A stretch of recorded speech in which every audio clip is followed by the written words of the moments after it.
Buen día. Nuestro equipo está conformado por Kevin Alan Vázquez Salazar y su servidor Juan Ángel Prieto. Y nosotros daremos el tema Ley Federal de Protección de Datos Personales.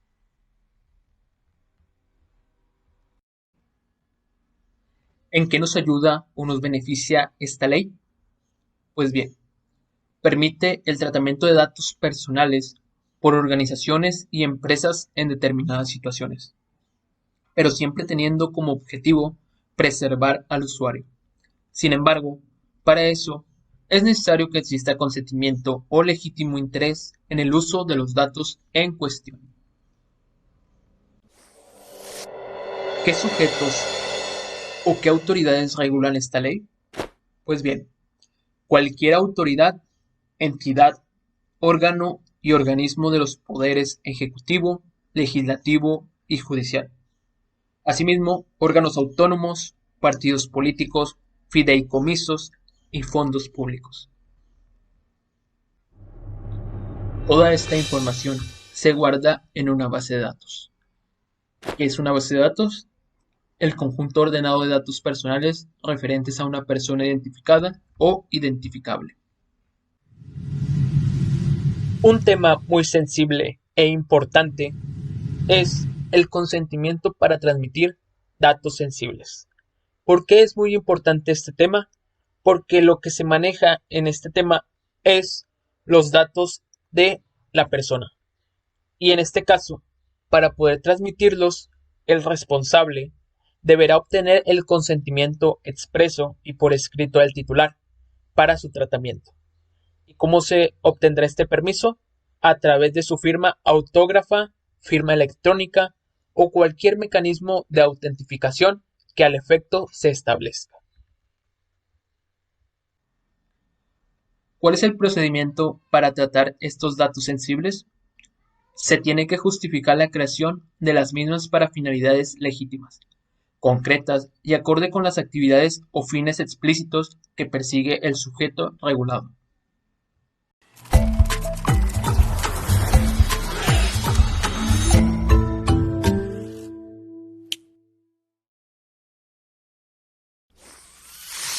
También es muy importante observar el contenido del aviso de privacidad, los cuales tienen una lista con los siguientes pasos.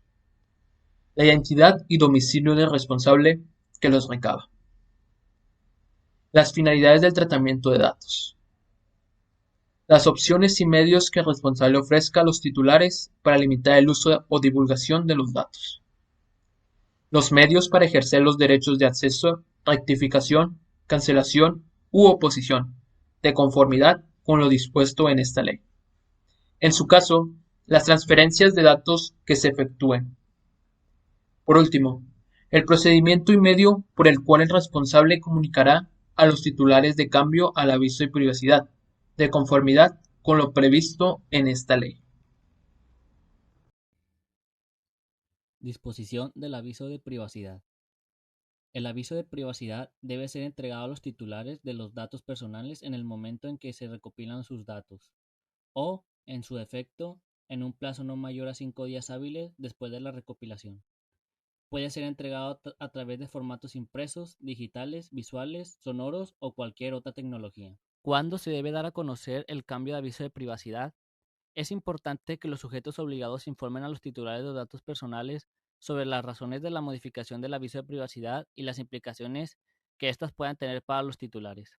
Asimismo, los titulares de los datos personales deben tener la opción de aceptar o rechazar los cambios propuestos del aviso de privacidad. Estos se deben dar a conocer cuando los datos personales se obtienen de manera directa del titular previo al tratamiento de los mismos y cuando los datos personales se obtienen de manera indirecta del titular previo al uso del aprovechamiento de estos.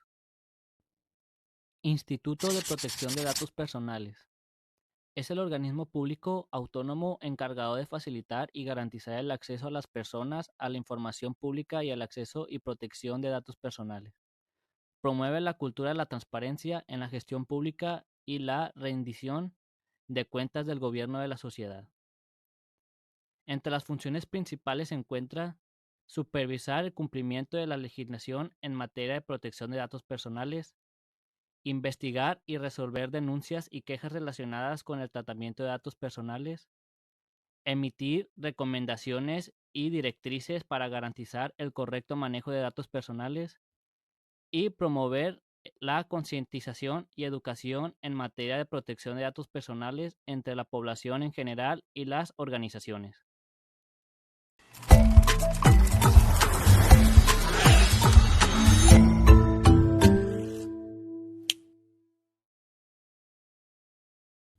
¿Cuándo la solicitud de datos será desechada por el imprecedente? En el estado de Nuevo León, la solicitud de datos personales puede ser desechada por imprecedente en los siguientes casos. 1. Cuando la solicitud no se presente por el titular de los datos personales o por un representante legal debidamente acreditado. 2. Cuando la solicitud no contiene información necesaria para identificar al titular de los datos personales o para localizar la información solicitada. 3. Cuando la solicitud se refiere a datos personales que no están en posesión del sujeto obligado. 4. Cuando la solicitud es redundante o implica un cargo excesivo para el sujeto obligado. 5. Cuando la solicitud es presentada con el fin de causar molestias, prejuicios o afectaciones en el sujeto obligado o a terceros. En cualquiera de estos casos, el sujeto obligado deberá notificar a los titulares de los datos personales sobre el motivo por el cual será desechada la solicitud y proporcionar los elementos necesarios para que el titular pueda interponer los recursos correspondientes en caso de que considere que su solicitud ha sido injustamente desechada. Solicitud de datos sobreseída. Una solicitud de datos puede ser sobreseída en los siguientes casos: cuando el titular fallezca, cuando el titular admita la solicitud de protección de datos, cuando el titular se desista de manera expresa y por cualquier motivo que haga que quede sin materia la solicitud. Procedimiento de verificación. El procedimiento de verificación de datos es mediante el cual se efectúa un primer control administrativo de carácter sumario y limitado a las declaraciones o autoliquidaciones que corresponde desarrollar a los órganos de gestión, y a través del cual se detectan posibles errores o incorrecciones de dichas actuaciones o bien discrepancias entre los datos consignados. Es importante destacar que el procedimiento de verificación de datos personales debe llevarse a cabo de manera respetuosa de los derechos humanos y garantizando la protección de la privacidad de datos personales de los titulares o de los mismos.